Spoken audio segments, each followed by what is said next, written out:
The Anderson family had built Meditech solutions from nothing, or at least that's what my Uncle Robert loved to tell everyone at every company event.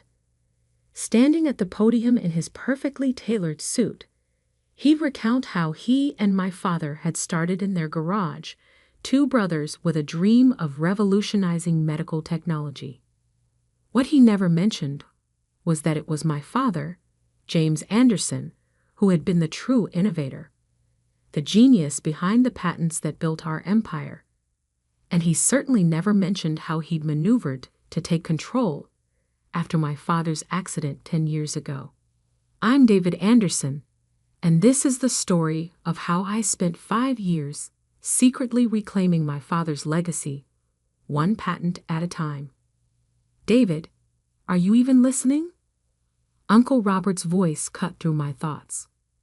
We were sitting in his corner office, 42 floors above Seattle's bustling tech district. These quarterly reports are unacceptable. R&D costs are through the roof, and we have nothing to show for it. I adjusted my glasses, a gesture that always made him think I was nervous. We're making progress, Uncle Robert. The new neural interface project is a waste of resources, he cut in, tossing the report onto his mahogany desk. The board meeting is next week. I need results, not promises. Or maybe it's time to admit that unlike your father, you didn't inherit the innovation gene. I bit back my response. If he only knew that the neural interface project was already complete, its patents quietly filed under my private holding company, just like the last 3 failed projects he killed. Perhaps you're right, I said, playing my part. Maybe I should focus on something smaller. He leaned back, satisfaction crossing his face. I've been saying that for years. You're not your father, David. The sooner you accept that, the better. I gathered my papers and stood to leave. Through the floor-to-ceiling windows, I could see our company logo glowing against the Seattle skyline. Meditech Solutions, innovating tomorrow's healthcare. Oh, and David? Uncle Robert called as I reached the door. Clean yourself up before the board meeting. That shabby professor look might have worked in R&D, but you're presenting to the board now. Try to look like an Anderson for once. I nodded and left, walking past the portrait of my father that hung in the corridor. James Anderson smiled down at me, frozen in time before the accident that had left him in a coma. Before Uncle Robert had used a crisis to seize control, forcing my mother to sell her shares for a fraction of their worth. I was 17 then, too young to stop it, but not too young to start planning. My office was 20 floors down, smaller, darker, and cluttered with the organized chaos of actual research. Sarah, my assistant, and the only person who knew the truth, was waiting with a stack of documents. He fell for it, she asked, closing the door. I smiled, loosening my intentionally crooked tie. Completely. Has Marcus confirmed the patent office's decision? She handed me a sealed envelope. Came through this morning. All 7 patents approved, backdated to your original filings. The neural interface, the bioelectric mesh, everything. Your uncle has no idea they even exist. And the ownership structure. Triple blind holding companies, just like the others. Even if they trace them, they'll never get through all the layers. She paused, watching me review the documents. David, are you sure about this? Once you reveal everything at the board meeting. I touched the photograph on my desk, my father at me in his lab, both of us grinning over some shared discovery. He tried to erase my father from his own company, Sarah. Used a family tragedy to steal everything we built. And now, he has the nerve to tell me I'm not good enough to be an Anderson? While you've secretly developed more groundbreaking patents in 5 years than the company has in the last 10, she finished. I know. Be careful. Men like your uncle don't lose gracefully. I locked the patents in my safe and turned to my computer, checking the special email account I used to communicate with my father's old friend, Judge William Morrison. The reply I'd been waiting for had finally arrived. Medical proxy transfer approved. You now have full legal authority regarding your father's care. Another piece falling into place. Uncle Robert had arranged for my father's care at a private facility, maintaining control over both his medical decisions and his remaining patents. He'd never expected me to spend years building relationships with the hospital board, documenting every neglectful decision, every missed treatment opportunity. Sarah was still watching me, concern evident in her expression. What are you telling me? The doctors say there's a new treatment, experimental, using technology based on Dad's original research. Research that Uncle Robert buried because it wasn't immediately profitable. I met her gaze. There's a chance it could help him wake up. My God, she whispered. Does your uncle know? He will. At the board meeting, along with everything else. I turned back to the photograph. 10 years ago, he thought he'd won everything. The company, the patents, the Anderson legacy. He thought I was just a scared teenager who'd accept whatever scraps he offered. But you were already planning this, Sarah said softly. Even then. I nodded, remembering that first night after the accident, when I'd found my father's hidden lab notebooks, when I'd discovered the truth about Uncle Robert's involvement in the equipment failure that had put my father in a coma. A scared teenager who spent the next decade becoming exactly what he wanted. The quiet, ineffective nephew who couldn't live up to his father's genius. The perfect cover for building something right under his nose. My phone buzzed. A message from Uncle Robert's secretary. Mr. Anderson requests your preliminary presentation materials by 5 p.m. I smiled, thinking of the presentation I'd actually prepared. Not the watered-down failure he was expecting, but a comprehensive revelation of every patent I'd secretly developed. Every innovation he'd dismissed as impossible. Every piece of evidence proving that I wasn't just my father's son. I was his revenge. Sarah, I said, straightening my purposefully rumpled jacket. I think it's time we stopped playing the part of the incompetent division. Call Marcus at the patent office. Tell him to prepare everything we discussed. Next week's board meeting is going to be educational. She nodded, already reaching for her phone. And your uncle?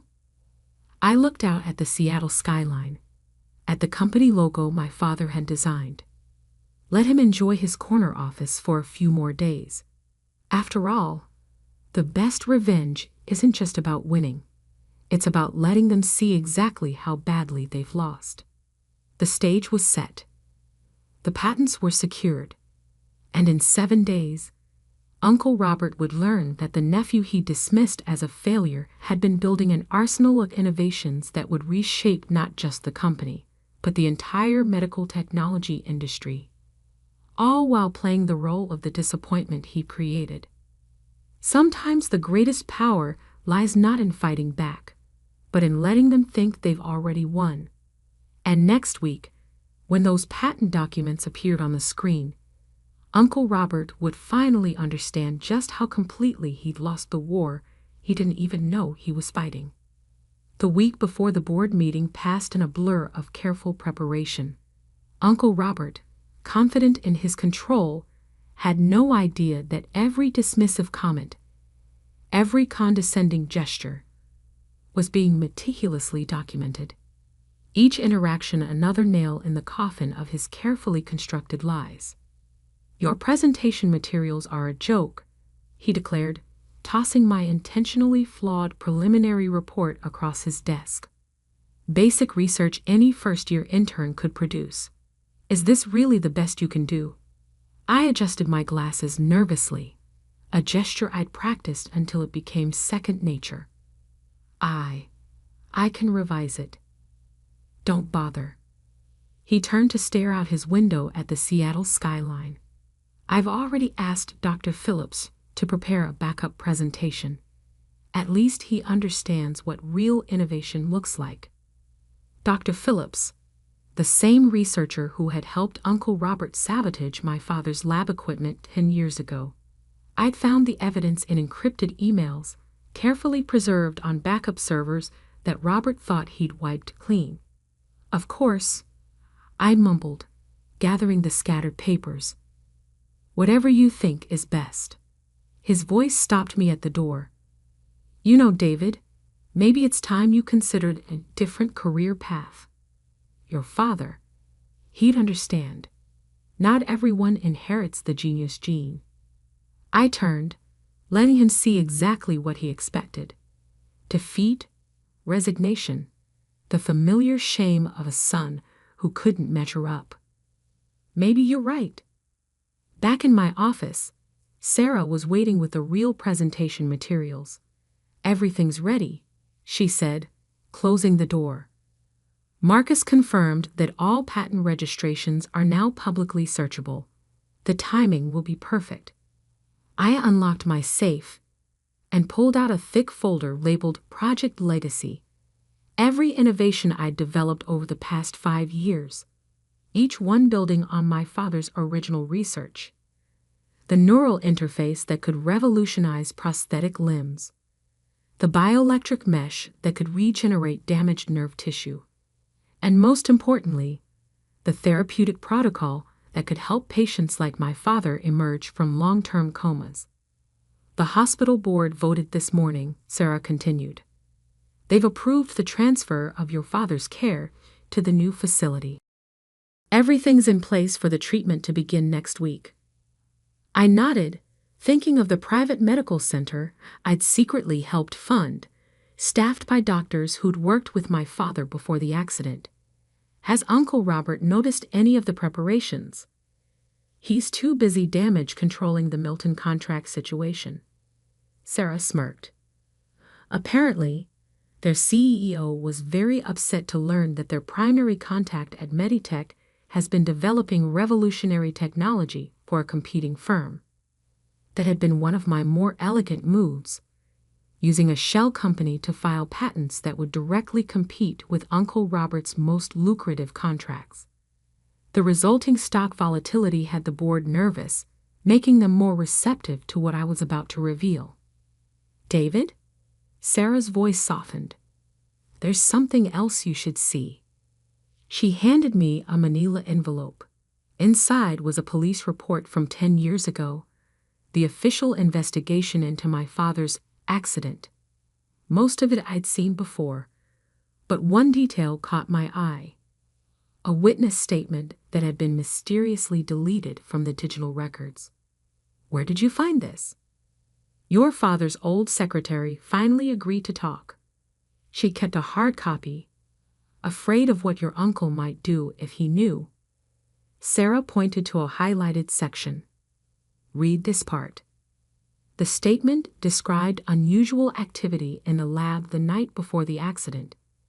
Someone accessing the equipment after hours, making unauthorized modifications. The witness had reported it to Robert Anderson, who assured her he would handle it personally. The next day, my father was found unconscious in his lab, the victim of an unexplained equipment malfunction. We already knew he was responsible, I said quietly. Yes, but this is proof. Official documentation that he was warned about potential tampering and did nothing. Sarah met my gaze. This isn't just about patents anymore, David. This is criminal negligence at best, attempted murder at worst. I carefully resealed the envelope. Have copies sent to every board member's private email, timed to arrive during my presentation.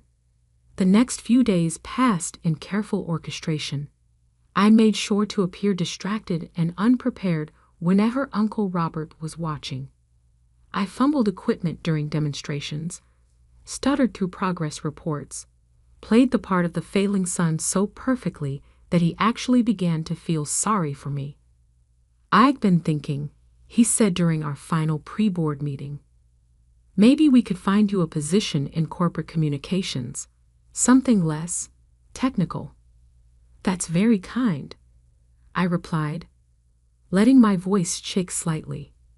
"But I'd like to try presenting my research first. One last time." He sighed paternally. "If you insist, just try not to embarrass yourself too badly, for your father's sake." The morning of the board meeting, I arrived early to find Sarah already in my office, practically vibrating with nervous energy. "Marcus called," she reported. "The patent office just published everything. Full documentation, complete ownership trails, all of it." She paused. "There's no going back after this." I walked to my window, looking down at the city awakening below. Somewhere out there, in a private medical facility, my father lay waiting for the treatment that could bring him back to us. The treatment his own brother had dismissed as impossible. "Did you know," I said quietly, "that the night before the accident, Dad told me he was planning to remove Uncle Robert from the company? He discovered financial irregularities, unauthorized testing, ethical violations. He was going to present it all at the next board meeting." Sarah's eyes widened. "Just like you're doing today. History repeats itself." I turned back to my desk, beginning to gather the real presentation materials. But this time, the son finishes what the father started. My phone buzzed. Uncle Robert's final message before the meeting. "Try not to waste too much of the board's time. Dr. Phillips' presentation will cover any gaps." I smiled, thinking of the gaps that were about to be revealed in his own carefully constructed facade. The patents he didn't know existed, the witness statement he thought he buried, the evidence of his involvement in my father's accident. "It's time," Sarah said softly. I straightened my tie, no more intentional sloppiness, and picked up my presentation materials. "Uncle Robert wanted me to be a failure," I said. "He spent 10 years convincing everyone that I couldn't live up to my father's legacy. And instead, I surpassed it. Built something bigger than he could imagine." Right under his nose. I headed for the door. Let's go show him exactly what the Anderson genius gene can do. The boardroom awaited, and with it, a reckoning 10 years in the making. Uncle Robert thought he was about to witness my final failure. Instead, he was about to learn that sometimes the greatest innovations aren't just technological. Sometimes they're the careful, patient construction of a truth so powerful it can shatter a decade of lies with a single presentation.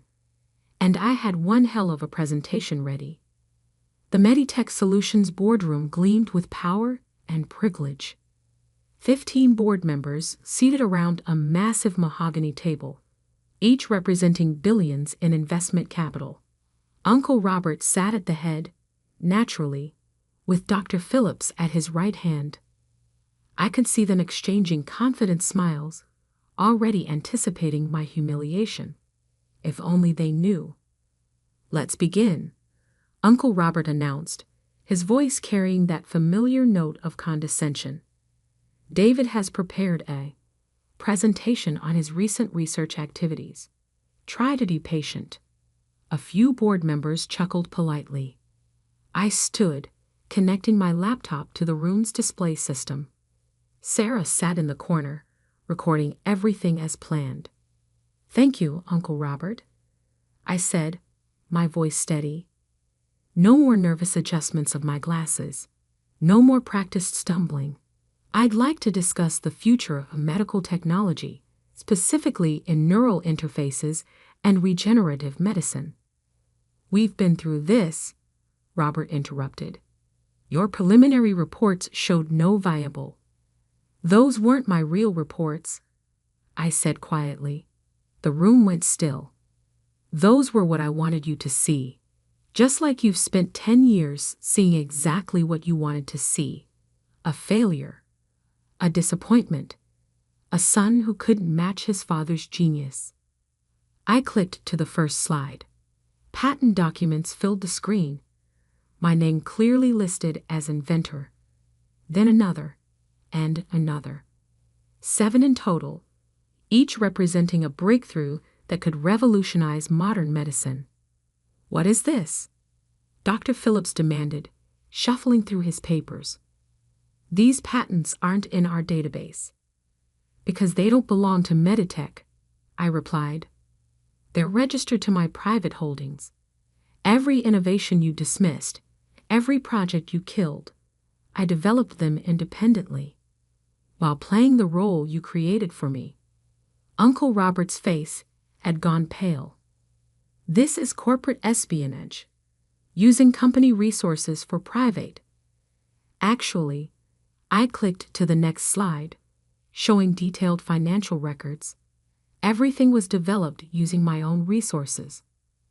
Resources I've been accumulating since I was 17, since the day of my father's accident. The boardroom erupted in whispers.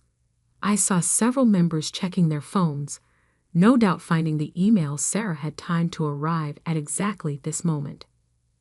The neural interface you called impossible?